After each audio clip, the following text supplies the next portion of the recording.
Fiji is a tropical oasis in the South Pacific.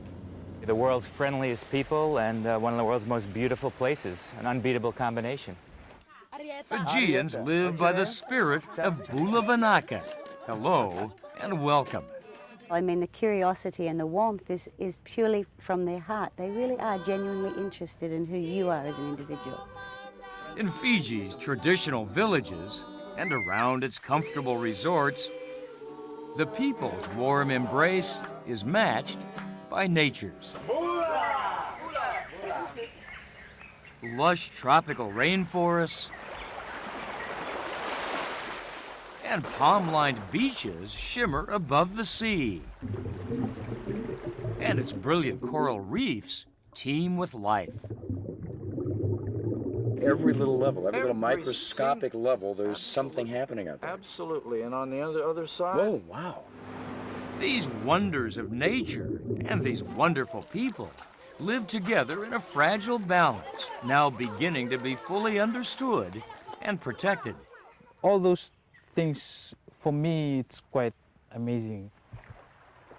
Fiji's natural beauty and its ways of life can teach us overwrought visitors quite a bit about the values of relationships and community. I've been over-civilized.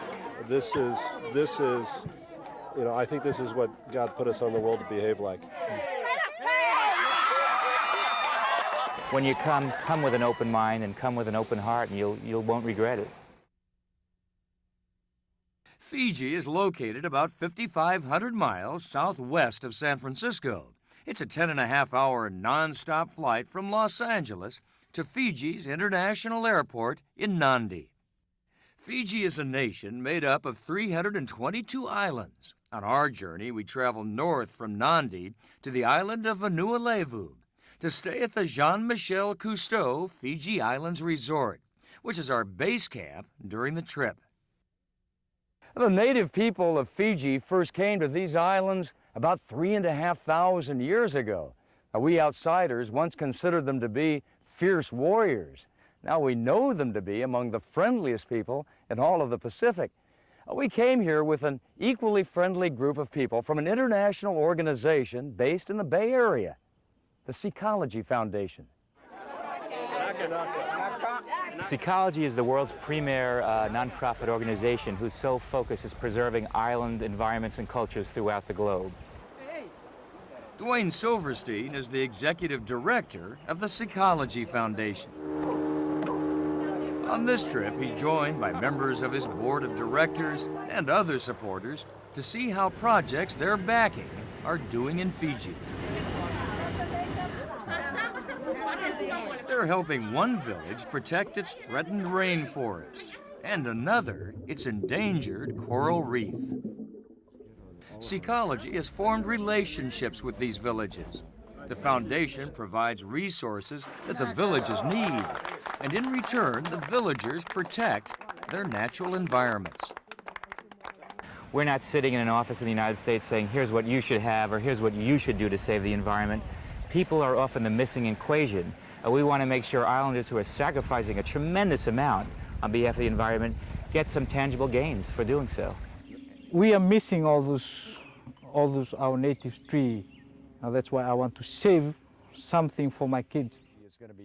Ecology's Fijian representative is Saula Fondanaivalu Jr. I think that is one of the most important projects that Ecology has funded, because it managed to convince the other village to start keeping their marine life. Saula will guide us to Ecology's rainforest and reef projects, and just getting to the reef is half the fun. We take a 2-hour seaplane trip from Vanuatu to the southern part of the Fijian chain to visit the remote village of Waisomo. Our journey begins at first light. Our quarters are tight, but the vistas are immense, of uninhabited islands, of one of the world's longest barrier reefs, and of productive Fijian farmland as we cruise over the main island of Viti Levu. Then a tropical squall clouds the horizon and puts our pilot, Dustin, in blind pursuit of our destination. Fortunately, Saula knows the landmarks and pretty soon is able to point out Waisomo Village along a thin strand of beach down below. The skies may not have been friendly, but the people of Waisomo surely are. Glad to meet you. Nice to meet you. Smile. Gracious villagers flank us on all sides, curious to see our camera equipment and visit with their guests from Seacology. So you guys out of school today? That's a Saturday, huh? 60 families live in this isolated village. They survive on farming, selling seashells, and fishing. But they decided to stop fishing in 7 square miles of their nearby reef to protect its vulnerable ecosystem. It's a great sacrifice for them, but it's a gift they're giving proudly to future generations in the village. In true Fijian fashion, we're welcomed in traditional ways and with great dignity.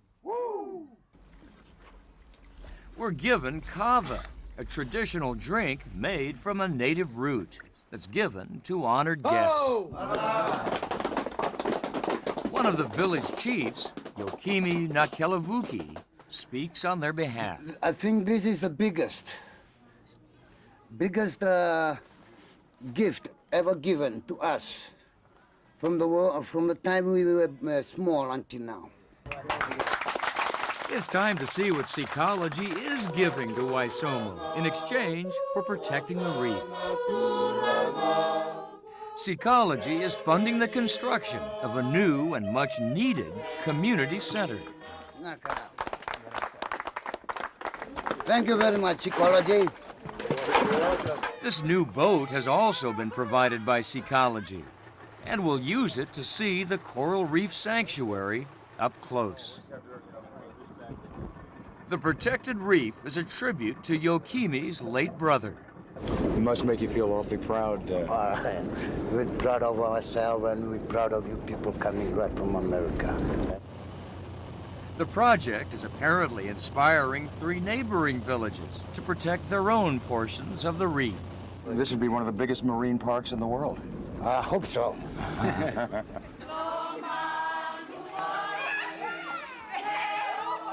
Hope is becoming a reality here.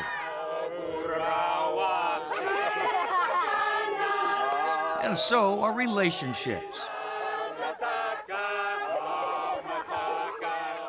that should stand the test of time.